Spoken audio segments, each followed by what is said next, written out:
I'm pleased to introduce our next session sponsor, Protiviti. Protiviti is a global consulting firm that delivers deep expertise, objective insights, a tailored approach, and unparalleled collaboration to help leaders confidently face the future. Their team of subject matter experts understands the range and magnitude of financial impact from cyber incidents on organizations. They work with clients to establish adaptive cyber risk measurement programs to help quantify the risk, simplify the process, and ultimately inform leadership on the cybersecurity risk their organization faces. Here to introduce the next session is Vince Dasta, Associate Director of Technology Consulting from Protiviti.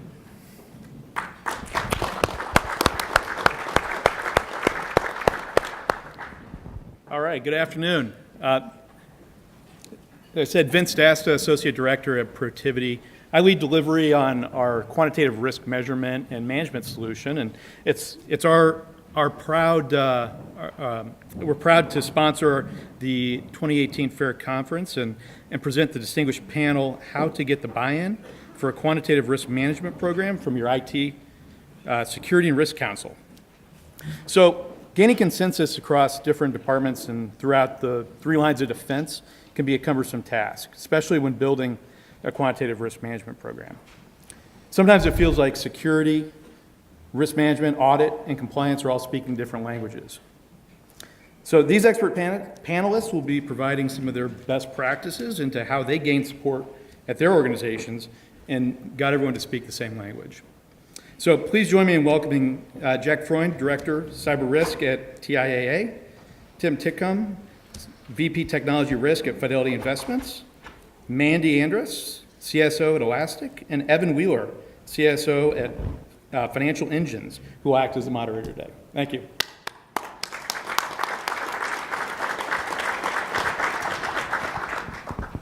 Great. Thanks, everybody. Can everybody hear me okay? All right, great. So I'm going to follow Omar's lead and start out with a little audience participation. So as you think about getting buy-in for quantitative risk in the cyber realm, a couple of people, tell me some of the arguments you've heard against quantifying cyber risk in a couple of words. What are some of the challenges that you've heard as you've tried to roll out or pitch quantitative programs for cyber? Unreliable data. What else? It's just too hard. We're snowflakes. Can't be done. Oh, my favorite. We're a unique snowflake. There's nobody else that's ever done this before, and nothing else in any other industry or discipline could possibly be like cyber. We're so different and cool. What else? It'll still be just a wag. It'll just be a swag. We're still just guessing at everything. Nobody said my favorite. We don't have enough data, or we have too much data, or we can't get access to the data. All of that, yeah. So I'm sure none of you have ever heard any of those challenges to programs in the past, right? It was just smooth sailing. I was thinking of those discussions. I wish that was the pushback that I got. That would have been easier. Because I was very well prepared to answer those questions. Yeah. Supremely prepared. But the pushback that I got was that you can't do it because I'm doing it. Some other part of the organization was already trying to do this. So Turf for me wars. to try and it was very political, and that tended to be the problem that I had more than anything else. All right. Yeah. Well, hopefully we're going to address all of those different challenges that you've heard or you will hear as you go down this journey. So I'm going to let each of the panelists start by introducing themselves and telling a little bit about their journey to roll quantitative risk out within an organization. But we're going to ask them not to quite tell the end of that journey yet. Save that for the end. Leave us hanging. So start with Jack. Jack Freund, TIAA. I joined there 6 years ago. I was recruited for the express purpose of building out a quantitative risk management program there. Prior to that, I spent some time consulting. I've known Jack for a very long time, and he gave me a lot of the foundation that I used, that I put in practice in the places that I've been. Hey, good afternoon, everybody. I'm Tim Titcomb. I'm at Fidelity Investments in their brokerage technology division. So probably about 2 years ago now, I took over the organization And my boss came to me and said, hey, I want you to change this. I want you to transform this. And that was a clarifying moment. The other clarifying moment was a couple of months into the job, our CIO, in a presentation to him, looked at me and said, what's that yellow dot mean? And I had to kind of tap dance around it because I didn't really have a good answer. It was yellow. It's medium risk, Ron. What's the problem? So I thought about how can we find a better way to do this? And that's when we started on our FAIR journey. Mandy, Andress. I'm the CISO at Elastic. It's a recent move that I made just a few months ago. So a lot of the stories that you'll hear in this panel discussion from me are from my former position at a financial services organization. But I'm also right in the middle of the same process at Elastic and getting overall buy-in to use FAIR.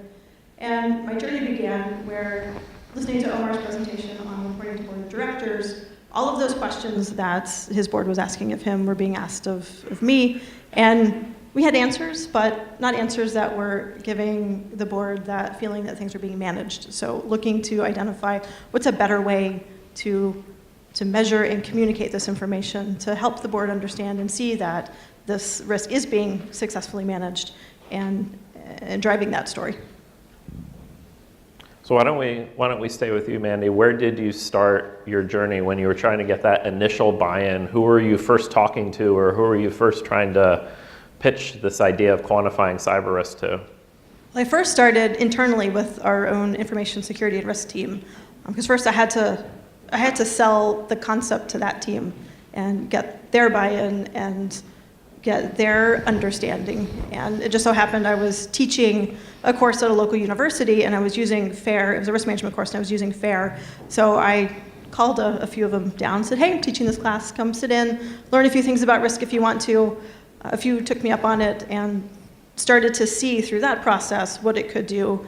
And I just happened to put some stories into lectures in the classes that they were in to help them see how it would tie into what they do on a day-to-day basis. And so that helped just get the ball rolling, because it wasn't anything I would be able to do myself. And then once I got a little bit of traction within our own information security team, just starting to get the message out to our other stakeholder groups, so compliance, to risk management, to audits. And they were all getting asked the same questions by the board of directors. And they were also seeking ways to better answer the questions and being able to do so in a data-driven manner and finding a mechanism that works and a mechanism that you can support and explain. So because they had been looking for years and hadn't found anything, the fact that we were coming to the table with an option was at least a conversation. And so they were willing to have that conversation and dive in, and then we went from there. So Tim, I think we're all going to be jealous that you live in a risk utopia. I think everything was super easy peasy. Yeah, so we had Evan's referring to the prep call we had before this, and it's like, we didn't have a problem. We just started doing it, But the truth is, we had good partnership with our cybersecurity team built in. A couple of the folks are here, actually. They started adopting FAIR. They had started to socialize it within cybersecurity. Fidelity's a large organization. We sit in a business unit. It's about 9,000 people that supports the technology for the brokerage platform. So we're in the business, a little bit different organization. But we had the opportunity to just start doing it. And I think that was the most important step we took. We read the book. We understood the model, and we said, let's go try this. Let's take a couple scenarios. Let's pick one of our IT products, and let's see how this works out. And we started to do that. We started to iterate on that. We started to get some wins and started to show the value. And I think that was important to just start doing it. And the things we didn't do, and I think this speaks to why it was maybe a bit easier, we didn't ask for software. We didn't ask for money or budget. We had existing headcount. We had folks doing risk work already. This was just going to be an additional, and if it worked out, it might be the main thing that we were going to do. So that's how we transformed the group. And I think when we started, I had a good opportunity coming into the organization to look around, figure out what we were doing, and then see, is this a path and is FAIR something we can start to leverage and do risk assessments in a different way. And that's the path we've been on the last 6-8 months. So would you describe it as more of a grassroots effort in the beginning? It's been a little bit of both. There's certainly a grassroots component. I mean, we have talked to our risk practitioner colleagues in the different business units across Fidelity. We've talked to cybersecurity.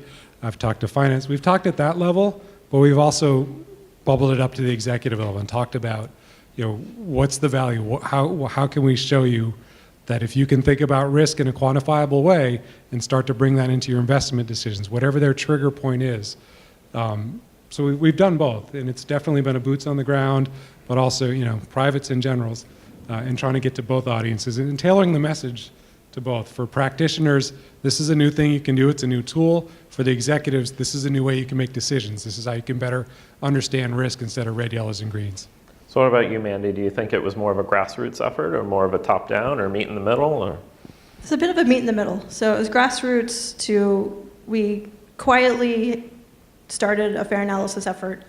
One, to primarily see if it would work, if we could make it work in our environment, if it was going to do what we expected it to do. And then we did the top-down and meeting with the heads of enterprise risk, heads of corporate compliance, met with the CEO, and presented then what we found to be a very working and what we felt would be a very successful approach across the organization for talking about risk. So it was a bit of needing to do the grassroots. So when they went out and talked to their teams, there was already a bit of a groundswell of, yeah, this is really good, we should continue to pursue this, while they were from the top down looking at and making sure that it would work for their overall processes and presentations. All right, Jack, we're back to you. So what were the questions that you were expecting versus the ones you actually got? Well, I mentioned that I was recruited to build the Quantitative Risk Management Program, but at the same time, that doesn't necessarily mean there was buy-in at the executive level. There wasn't buy-in for FAIR in particular. So I had to build this sales deck. Here's what I'm going to do. Here's the program I'm going to build out. And I went to New York and presented to a lot of CROs and execs, and I just completely failed. It was terrible. And I think the story that Omar told earlier about focusing on the Legos part of it really resonated with me, because I was like, yeah, that's exactly what I did. This is a logical solution, so of course this is going to work. And that failed. So I think for me the big lesson was I needed to focus. You need to meet people where they are, and I was trying to push them a little further than they were ready to at that time.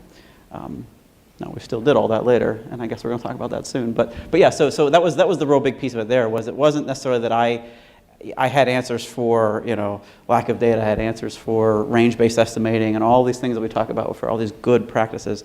But I don't think I really anticipated.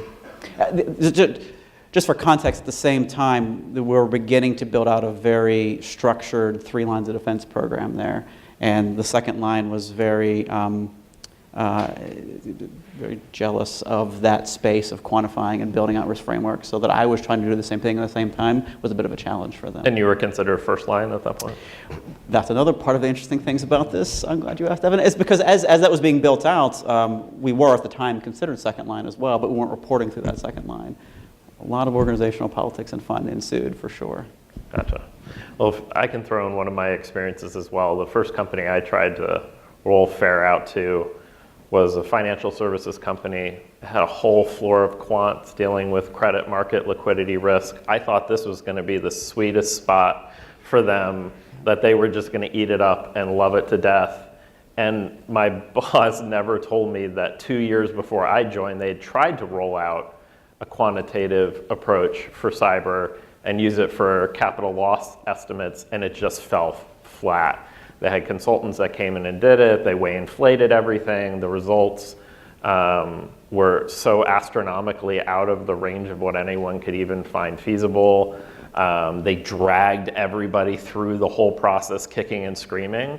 So I went into this with my whole pitch, thinking that I had the most receptive audience in the world, and didn't realize that there was all this history of previous attempts to do it in a different way that had scars. And then people started pointing out all the places I could go and look for all the data that people had gathered before, all the attempts they had made in the past. So that's one of my cautionary tales. Make sure you don't make the assumption that this is the first time anybody has actually attempted this somewhere in your organization. You might be surprised that there were other efforts. So thinking about as you went along in the initial stages, what was the first point where you felt like you've actually got some traction? Like you started to see some success, that people were getting on board or getting excited outside of security, maybe? Like, what did that look like? So for me, it was having a conversation with our head of operational risk, and separate from the information security, there were some conversations going on with how do we better measure and understand fraud as it relates to our organization. And had a few conversations on the information security and risk management applying FAIR. And in a meeting, finally looking at me going, can we do this with the fraud data? And can we do this with the broader operational risk? And it was that light bulb moment of finally understanding that, yes, this is something that we brought it to you in an information security context and talked about being able to use it more broadly, and finally seeing that click. And then he was off and running to the races, and he was going off to teams and getting more data and bringing it to us and wanting us to run broader analyses on non-information security topics. Or like, okay, hold on, we'll get there. But it was great to see that, and that momentum just continued to build across the enterprise risk organization. And I think for me, it was two things. It was a very early morning meeting in Boston. My boss is in Jersey. I'm in North Carolina. We're meeting in Boston. I had just read the book. I brought the book to the meeting. I said, Mike, this is what we're going to do. I outlined the top two areas, loss magnitude, loss event frequency. This is how we're going to calculate risk. I got a tool to do it. And he said, this is great. This is what I've been looking for. What took you so long to figure this out? I was like, oh, okay. But that was one. It resonated with him. I said, okay, if this is going to resonate with him, this has some legs. I think he can be a champion through the organization. He can help sell this as well. The other thing was watching our team pull together and start to use it and start to see the value there and see the excitement and the work and the effort that they were putting in, and to see as we started to do these assessments, people getting excited about, how can we report this differently? How can we bring in this metric and add this? Where does that go to resistance strength? Seeing that excitement felt really good, because I knew, all right, this is resonating with our team, and if they're excited about, that's just going to get, others are going to see that, and it's going to start to populate and sort of go across the organization. So those are the two main things that we saw. Well, fortunately, I recovered quickly from my initial failure. And so finding that level that was communicative across the organization was really around the verbal risk labels, the high, medium, low.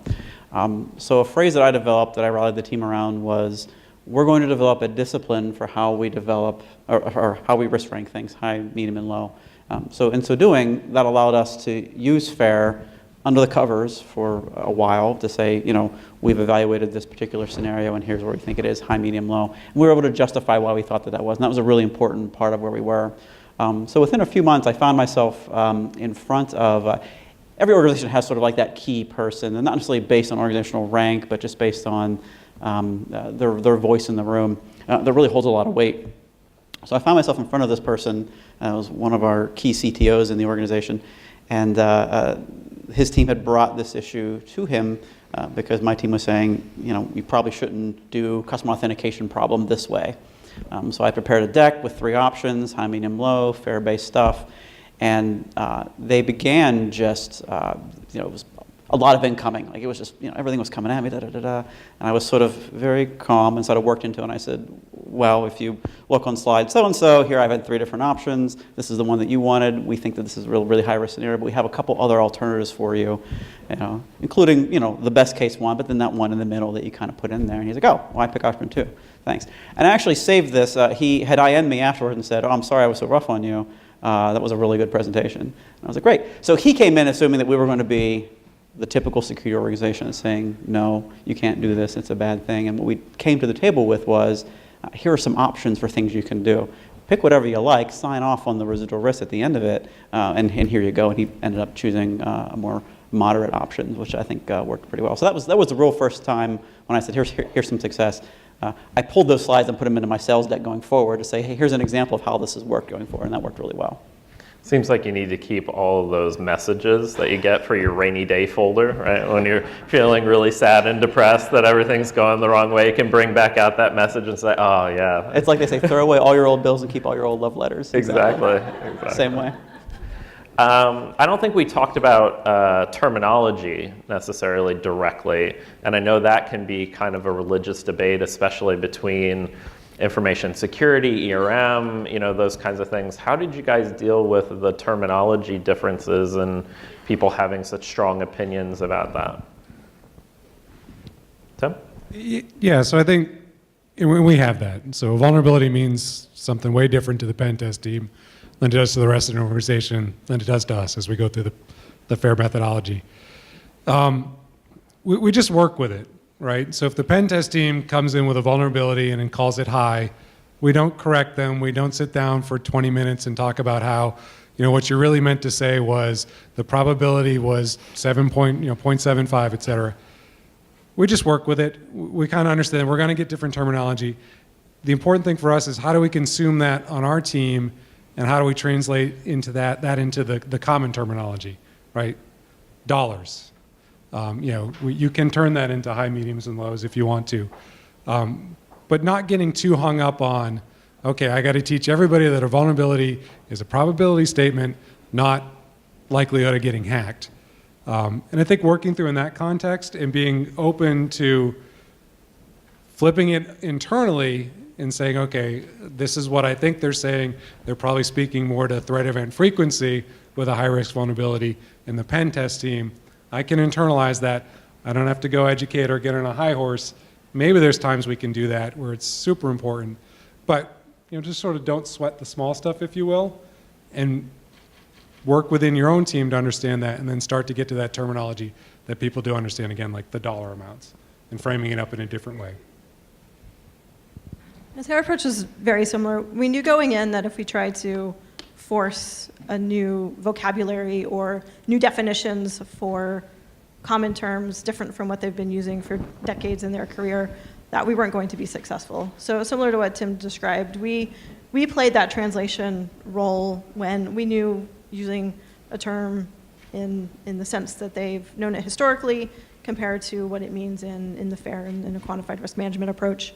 And then that was within our information security team. And then within our enterprise risk organization, they had a predefined risk taxonomy. And so we worked with them to do a bit of a mapping on what terms that FAIR uses and how they map to that taxonomy. And we were able to help with that transition. And we're working towards, but hadn't quite gotten to the point yet to where we were making adjustments within the taxonomy to match as they were moving to adopt FAIR more specifically and into all of their day-to-day activities. Yeah, I'll crib a little bit from a Methodist saying, and I think that it's an essentials unity and a non-essentials charity. That's really what it comes down to. And I think that at least of all the things that I've had to overcome, that was the one that we didn't find a lot of difficulty managing around. Within the cybersecurity team, that distinction between vulnerability and control deficiency matters only to me and my team, and I'm fine having those conversations. I can translate for them because they don't really need to know that. I'll just sort of couch it and say, well, in risk language, we have to think about it in a particular way, but I know what you're talking about. I'm one of you. And so I think that's worked really, really well. But I do hold the line on the distinction between control deficiency and risk. I think that's an important one.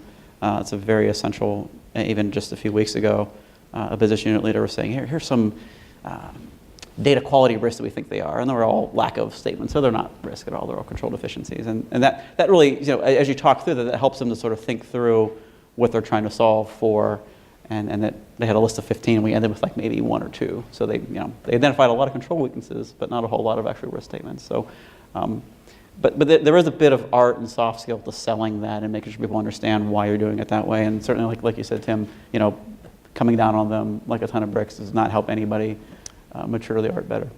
Yeah, that said, we are pretty disciplined in our team, so we'll have hallway conversations and we'll talk about vulnerability, and I'll start to hear, nope. Well, so I think it's important to be disciplined as we learn FAIR, as we learned it, as we go in through the model and start to use the same language within our teams. That was important. So that was an area where we were pretty strict and still are about, hey, look, let's not, that's not a risk. Nope, that's a threat actor, whatever that happens to be. So we are doing a lot with our team to try to make sure that we're thinking and talking about risks the same way. I think the other thing we actually did a survey. We reached out to about 40 of our ITO partners within the organization. We asked, what's your risk?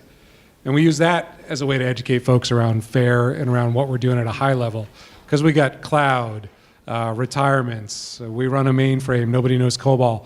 Those types of things, and I put the top 10 there. I listed cloud 6 times. And, and it was like, look, this isn't a risk. Cloud is AWS, it's Azure. those aren't risks. Risk is my cloud server failed and I started losing revenue because I couldn't do trading. That's a risk. And using that at a high level to kind of educate folks without getting into the details of the ontology. Did any of you have to go to any kind of risk committee or any oversight group to get approval for how you were rating, ranking, analyzing any of the terminology, any of the parts of FAIR that you were trying to integrate in? I reached a certain point maybe 2 years ago when we, like I said, we kind of did things under the cover and we built and built and built, and eventually we had quantitative risk appetite statements that we were measuring against. And somebody said, oh, if you're reporting this to the board, then you need to get approval from the model risk management function. And I saw that as a real, I was happy for that. Like, that was a milestone in terms of the acceptance of this across the organization. Now, I know that there were some aspects of the organization that really just thought we were going to fail out of that. And it wasn't going to, would be rejected out of hand. But it wasn't, because we're using sound actuarial principles to do that. So that worked pretty well. But so that was the one thing that we did have to go through, and are still going through. It's an annual process. I was told flat out I couldn't use the terminology risk model in any of my presentations because it would have to then fall under that oversight. So I was forbidden from using that term. You do have to be very careful about the use of that word. Yeah. For sure. I purposefully never went and asked for permission. Once we did the internal pilot and figured out that it would work in our environment, I took more of the approach of this is how we're going to move forward with reporting and measuring our information security or cyber risks. And because there was such a desire to at least have a better way of doing it, once I got some of the key stakeholders that we worked with to just buy into the approach, I wasn't going and going, I want to use FAIR, I want to use this model, is this sufficient, is this okay? I would just present, this is now what we're going to report, and would just answer questions and make any modifications based on what they wanted to see from just the overall information up to, and took the same approach when met with the Chief Risk Officer, Chief Compliance Officer, met with the CEO, presented it in the same way to the Board of Directors, say, this is how we're going to be reporting on this going forward. And that was what they were looking for and what they wanted. I think if I had taken the approach, at least culturally in our organization, if I was asking for overt permission, I wouldn't have gotten it, because there would have been a lot more challenging, a lot more questions. But I was just coming at it with, you've been asking me these questions for a year, you've been wanting something, been working, this is the outcome, this is what we are now presenting out, does this address your questions, does this give you what you're looking for, and not focusing so much on the exact model behind the scenes until they wanted to learn more and have those discussions, and then we were happy to dive into those details. Yeah, and I think we had a similar experience. We weren't asked to justify or go in front of a risk committee. But when I knew, one of the other ways I knew we were onto something and were having success, my boss got us on the agenda with the business risk committee to talk about what we're doing. And I think that was another key milestone for us when he said, hey, I want you to go talk to the business risk teams, the credit risk teams. It's a council of about 6 or 7 folks across Fidelity who sit in this risk organization. That was a key milestone for us, right? My boss is, he's not dumb. He's not going to throw you up there and make him look stupid by you looking stupid. So I was like, okay, don't look stupid. But this is a good opportunity to get in front of this other risk organization, these other risk leads, and talk to them about what we're doing and see if there's some synergies and an opportunity to partner with them. So that was a huge win for us as well. We developed an argument over time that I think was pretty helpful, and that was we were comparatively better. So whenever we found ourselves at a point where we had to justify what we're doing and why we're doing it, we would sort of fall back on, well, what's everybody else doing? Because we all sort of had to comport to this organizational ERM risk framework, high, medium, low. And I said, well, how are the other business units picking high, medium, low? I already knew the answer. They were just sort of picking them based on finger in the wind. So I said, and that's where I reiterated again that we have a really strong discipline for how we're picking these things. We're evaluating all these things. Cyber is a complex environment. We're looking at these. Audit, same way. They're just sort of picking numbers. Compliance is just picking numbers. Business unit risk is just picking numbers. So comparatively, we're better off. And I sort of embrace a little bit of humility in that if there's a better way to do it, I would love to know. Please inform me and help me do this better. I would love to see that. I was a little bit fishy just because, again, I knew that they weren't doing anything better. So that helped actually quite a bit and to diffuse a lot of arguments that way. Yeah. Well, there were a couple of things that were brought up as we were prepping for this session. One was the idea of minimum viable product for the program, and the other one was productizing FAIR. Can you guys talk to some of those ideas?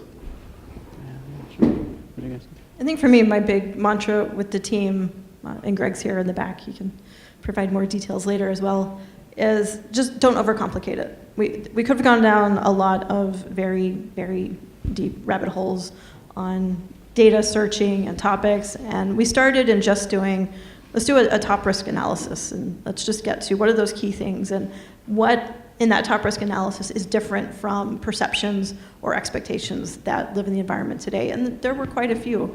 But in doing that, we're very conscious, and I would challenge the group that was working through this on an almost daily basis to don't overthink it, don't overcomplicate it. Go after the data that we need. Don't get too fancy, don't complicate it, and don't try to get too specific in some of the areas where we can evolve to that. But we don't need it up front. And that helped. One, we could move through things very quickly, and we could also bring other folks in and use data that we had and start that process to also expand the education of what FAIR is, what we were doing, how we were approaching it, and use that to just broaden the education base across our risk and compliance teams. And for us, the productizing idea, I think, was important for us, because it got past the argument of like, oh, how are you gonna figure out, how are you gonna quantify, this is just a new model, how is this, it's the same thing, but it's, it's no different than what we were doing before. And we talked a little bit about how it is different, but we also tied it to, a way for us to go out and proactively do risk assessments. And we baked it in and sort of wrapped FAIR into, or wrapped around FAIR, a product assessment or an IT risk assessment function where we could go out and proactively assess. We have IT products with applications underneath that. So we looked at it and said, look, we're going to go out and look at our IT products, and we're going to leverage FAIR to risk assess them. And I think that was the difference. It wasn't, okay, we're going to go do FAIR, and we're going to build a scenario on what that pen test finding means. It's like, no, we're going to actually go out and start to proactively do this and leverage FAIR to do this in a repeatable and a sustainable way, and basically build a risk factory. So we tied the two ideas together. So it wasn't as much about FAIR. It was certainly a key component, but it was also about, this is how we're going to evolve tech risk as a function, and we're going to basically build a risk factory where we can go through, churn through assessments, start to build up this, this risk register, start to identify where our key risks are on a proactive basis, and then take that journey further and get into monitoring and so forth. But tying the two ideas together, I think, was important because it got you out of arguing why FAIR was better than some of the other methodologies that are out there, how it was different. It put it into a delivery model as well, and that was the other thing we wanted to do that I think was important. Yeah, I think my notion of productizing of FAIR for risk assessments has changed over time. It was originally, again, the notion of meeting them where they are. We had some things we had to churn through every day. So we had issue management, we had exceptions, that kind of, things aren't where they should be kind of thing. So the team utilized that originally, utilized FAIR for that originally to sort of build out justification for risk rankings. We really hit really kind of a big break for us when our regulators began asking us for top-down list of top apps, top servers, top databases. What are your riskiest things? And I was able to sell to the organization that we need to do this for each of those asset-based things. So once we got to that point, the product for us then became very big in terms of an application to sort of churn through all of these things in an automated fashion that allowed us to sort of take a look at all the application server and databases in our environment and say, out of all of these, which represents the most risk to the firm? And that's been where we've been for a while. And then, that's granular results, and then sort of building those into loss exceedance curve reporting to the board, and then that's sort of the next phase of it. So I would think of it in terms of milestones of serving initial needs and then sort of building into more risk maturity over time. Okay. Great. Well, why don't we open it up to some questions from the group here? Anyone want to? Yeah? Back there? Go ahead.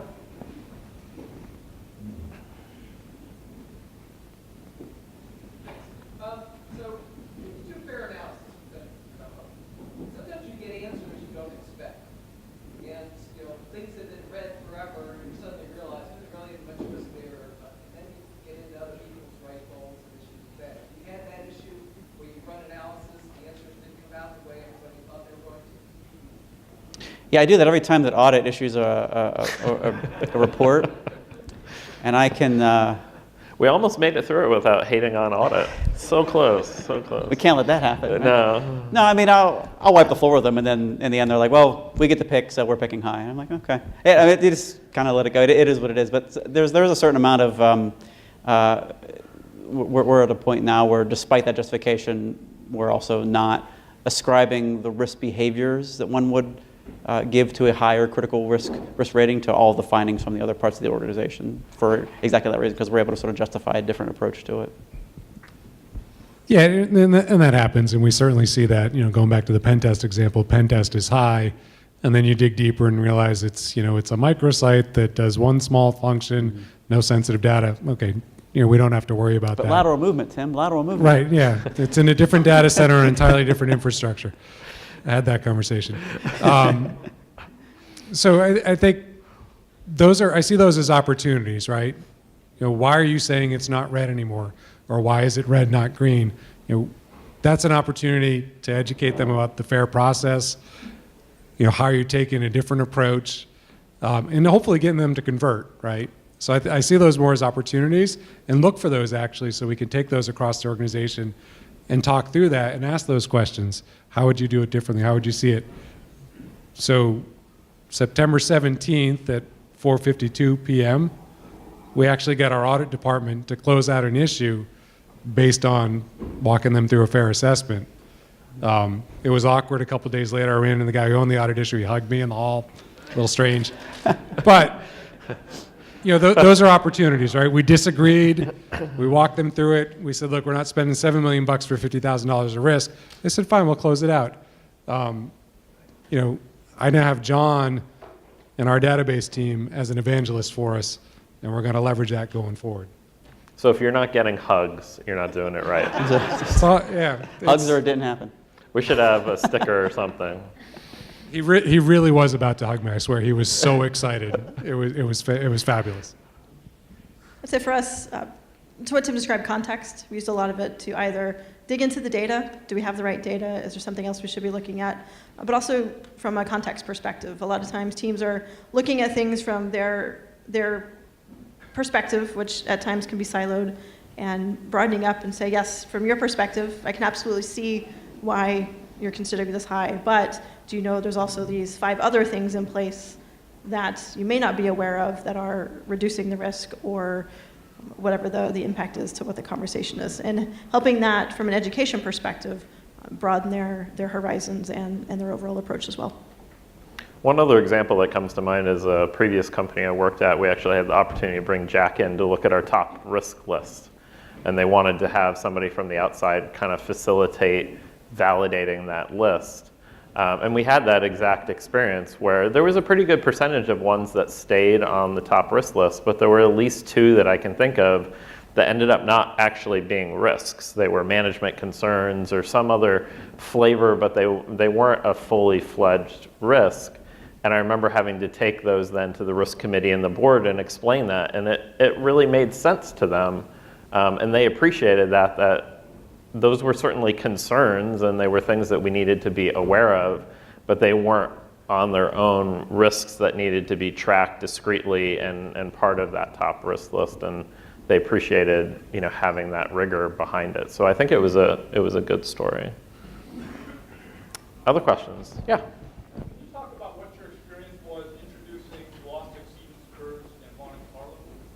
So the question was, what is your experience introducing loss exceedance curves and Monte Carlo simulations? Well, I had to explain it first. That was always a fun scenario. But again, the key is to meet them where they are. So we sort of put the stake in the ground and said, this is what we're showing, and here's what it is. I think one of the takeaways I would recommend for everybody is to really up your PowerPoint game. Like, take some courses. There's a great one called Extreme Presentation. Like, find ways to really simplify graphs and reporting. Edward Tufte, all that kind of stuff is really great to really think about how to show risk. But if you're adding error bars to something, don't. I've not found them to be too helpful in really communicating risk to people, unless they really are actuaries, and that makes a lot of sense to them. So by all means, add them in. But for a lot of business leaders, it's just sort of like, here's that range of what that looks like. And we actually use the last exceedance curve to help us back into a risk appetite statement quantitatively. I just sort of dropped a couple bars and said, well, here's what it would look like, some anonymized numbers, 1, 2, 3, 4, 5, whatever it was, and here's what percentage of scenarios exceed that. And that allowed people to kind of try it on for size. So I didn't, much the way that Mandy said, we weren't really asking permission. We didn't sort of sell it ahead of time. We presented it. Here it is. Here's what it represents. And here's where your organization is on this curve and how many of your things exceed that. And I had to have a couple conversations with CROs to give them a little more in-depth conversations around it. But that was sort of the way that I approached it. And I didn't get a whole lot of pushback on it, actually. Omar was sitting up front. I was hoping he was going to be there because I don't know. Good answer. Monte Carlo has come up just in general. Like, yeah, he runs Monte Carlo in the background. We have a credit risk team who was super excited to hear that. I did not want to sit down with them because I was going to get questions I wasn't going to be able to answer. So I think we're still taking baby steps in a lot of ways. I think as we go through, those are things that as I think about how we might use those are things that I want us to get good at understanding, like loss exceedance curves, for example, so that we're comfortable talking about that and we do know that. Right now, we're in the I don't know, we'll follow up if that comes up. But as we build that expertise, I then look to bring it forward. I don't think I'm going to get too many questions about, like a loss exceedance curve, for example. Yeah, we didn't get too much question on the curves, and we didn't talk about the Monte Carlo simulations going on behind the scenes. Those that knew what was happening knew, and those that really didn't care to understand what was going on in detail behind the scenes didn't ask. What we got most of the challenge on was the annual loss exposure. And, that's the annual loss exposure. We've never experienced that. How is this accurate? And just having to, one, change how we talked about it and how we explained it, and also helping educate them to understand that these were forecasts and probability forecasts and not representing exactly what will or has happened, and using that as an education opportunity. I was just reading another article on CISO online this morning, and there was some quote from somebody saying, how can we possibly quantify these events that have never happened before? It's got to be like the swear jar or something like that. And everyone, like, what do you think business continuity does all the time? They're constantly predicting things that have never happened to any of our organizations before, and nobody challenges them. That's not fair. It's not fair. It's not fair. Can't avoid that pun. Any other questions? Yeah, I've got a question. Shoot. Okay, so I'm having these really awful flashbacks to college, like physics, when after 2 times taking the class, I finally can accept that we'll never know exactly where the electron is, like that kind of thing.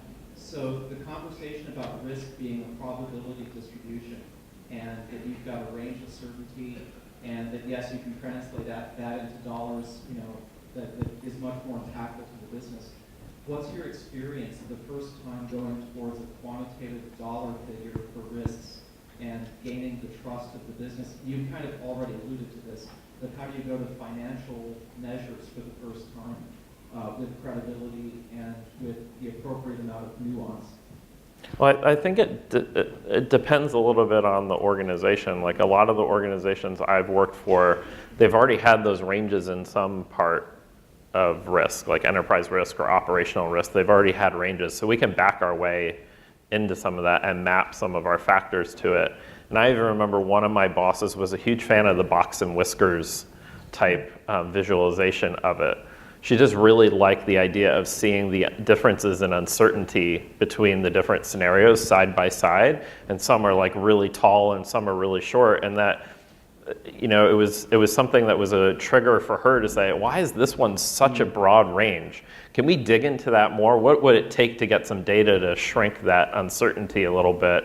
And it just really resonated, with that audience. So I think it really depends on where your company's at and who you're dealing with. Yeah, I think you're right. And I spoke ill of error bars before, so I feel like I need to redeem to myself. redeem them? We've done them before, but again, they've not caught traction really. So we focus on most likely and worst case, and those are the 2 points. Not so much on a distribution.